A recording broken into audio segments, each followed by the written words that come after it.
Moi, j'ai découvert le Caramon dans un ouvrage qui s'appelle Coilou de Florence Calandre, qui retrace un peu un ouvrage anthropologique, ethnographique sur les rites malbars et la culture malbar à La Réunion, hindoue. Et je suis tombé sur le Caramon et je me suis demandé qu'est-ce que c'était que ça. Et je suis parti m'enseigner. J'ai rencontré la Chapelle du Gol, qui organise un des Caramons qui est encore le plus vivant et le plus visible, on va dire, à La Réunion.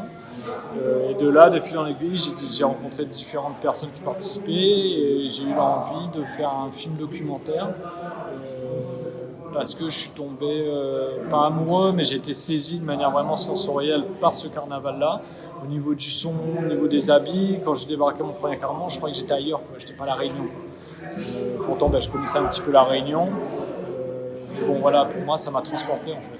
Je me suis dit, mais comment ça se fait qu'il y a une pépite comme ça et qu'on n'est pas au courant, quoi. J'en ai parlé à des amis créoles qui ne connaissaient pas du tout. J'ai amené des camarades créoles dans le carnaval qui ne connaissaient pas du tout, qui habitaient pourtant à côté de Saint-Louis. Et de là, de fil en aiguille, de rencontre en rencontre, j'ai pu commencer à faire des photos documentaires avec l'autorisation de la chapelle, du prêtre. Et puis j'ai commencé à filmer. Et puis j'ai eu ce projet de film documentaire où j'ai filmé des jeunes en train de créer leurs propres costumes, qui étaient en concurrence les uns avec les autres, alors que c'était la même famille, les cousins, ils gardaient en secret, qu'il y avait une espèce de confidentialité, en même temps de tuning un peu du costume.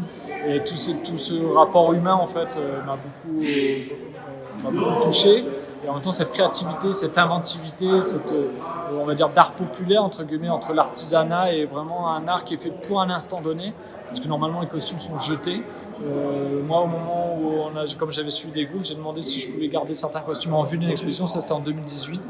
Et du coup, ils ont donné leur accord, ils ont dit oui, tu peux garder, c'est pour l'exposition. J'ai dit non, si tu veux le jeter par rapport au rite et tout, fais-le, je respecte, il n'y a pas de souci, je voulais pas me mettre en porte-à-faux par rapport à leurs coutumes, leurs habitudes ou autre. Et du coup, j'ai fait moi-même mon propre costume Caramon. J'ai fait des ateliers, j'étais invité pour exposer les photos, pour faire un atelier de costume carnaval.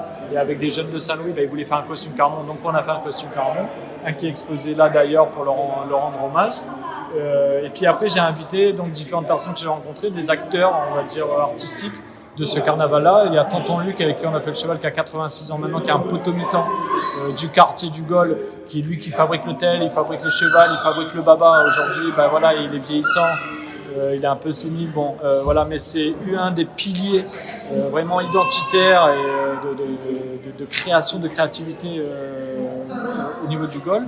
On a travaillé ensemble sur le cheval et d'ailleurs il y a un jeune, Jean-François Gélias, qui nous a rejoint et du coup il y a une transmission qui s'est opérée, qui était attendue et qui s'est opérée. Donc je suis très content de cette rencontre fortuite, qui est peut-être pas si fortuite que ça.